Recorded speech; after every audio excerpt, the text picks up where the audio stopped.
Thanks for checking out the PsycHope Self-Help podcast, now on YouTube.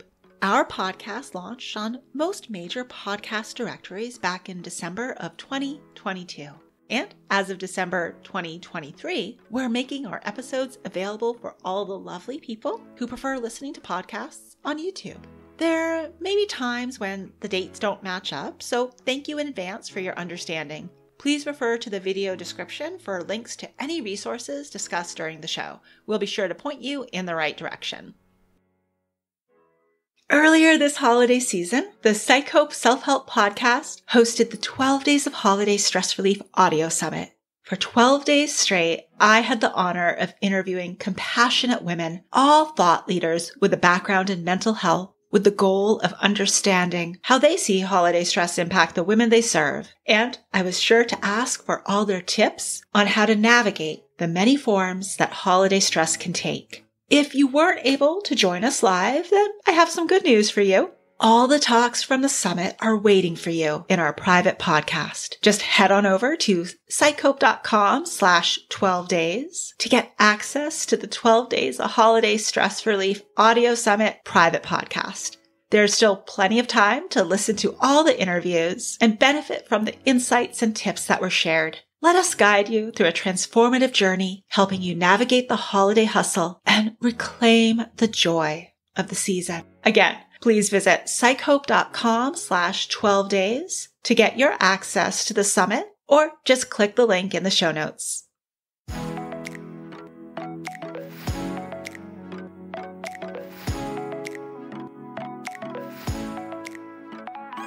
Hello and welcome. You're listening to the PsycHope Self-Help podcast, a space for women where psychology illuminates paths to healing, hope, and personal growth. I'm Dr. Jennifer McManus, a clinical psychologist, and I'll be your host. Each episode, we'll explore a different way to use psychology to enhance emotional wellness. Hope you enjoy the show.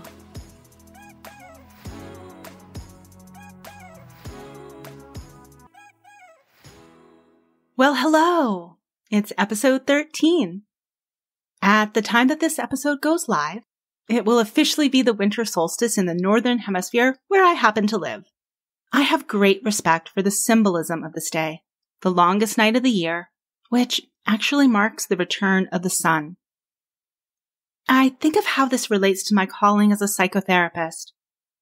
It truly is a privilege to walk with people out of the darkness in which they may find themselves towards the rays of hope for the future.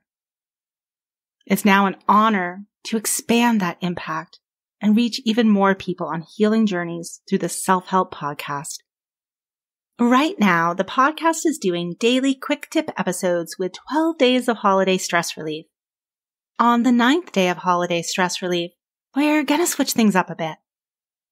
So far, we've been focusing on a specific stress relief strategy for each day. Today, however, we're going to concentrate on a specific challenge, that of heightened stress around travel over the holidays, and explore a variety of strategies that can help with that specific source of holiday stress. Many people experience travel-related stress over the holidays.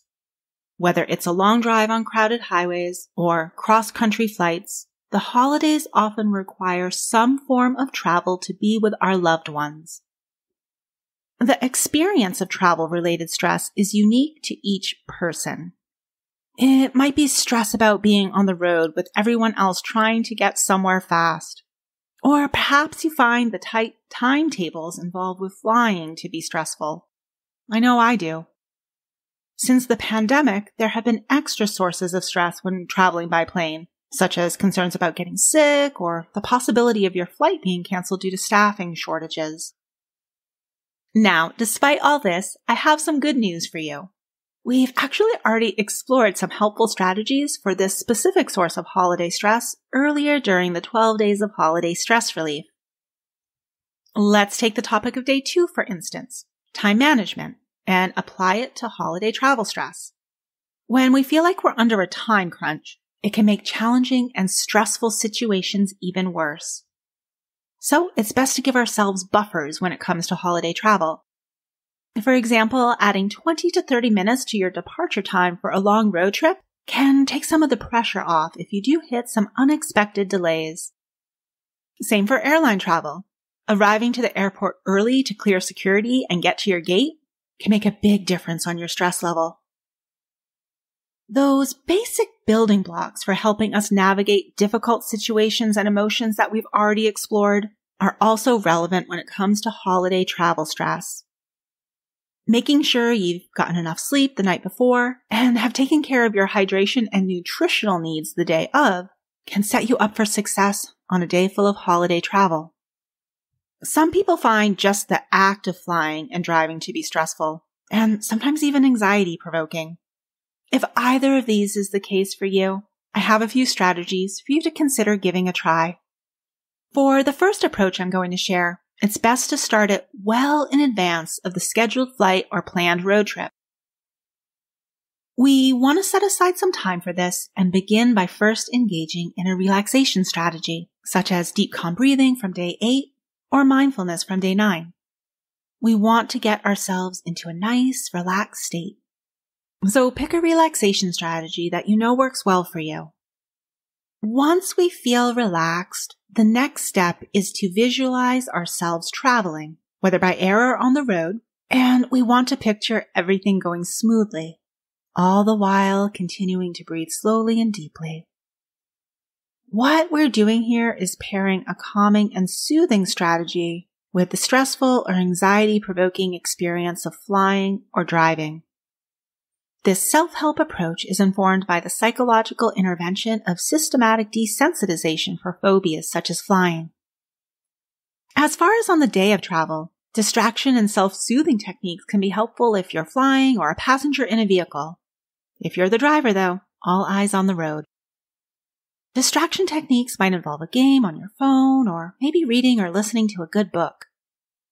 Self-soothing options might involve listening to music, playing with a fidget-type object, or mindfully eating a reasonably sized portion of a favorite tasty snack. Now, I want to take a moment here to share that sometimes self-help may not be enough. Travel-related anxiety, especially if panic attacks are involved, may be one of those situations where seeing a professional could bring faster results through treatment customized to your specific needs. In addition to anxiety coping strategies, there are also short-term medication options to help with travel anxiety.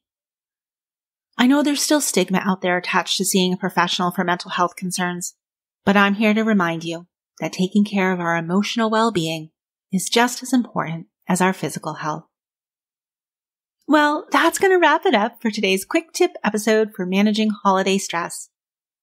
Friendly reminder to follow the show so you can listen to the final 2 days of the 12 days of holiday stress relief.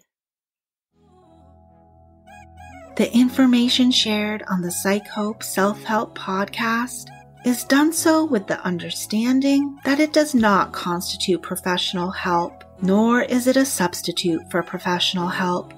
If you think you might benefit from more than self-help, there are resources listed in the show notes.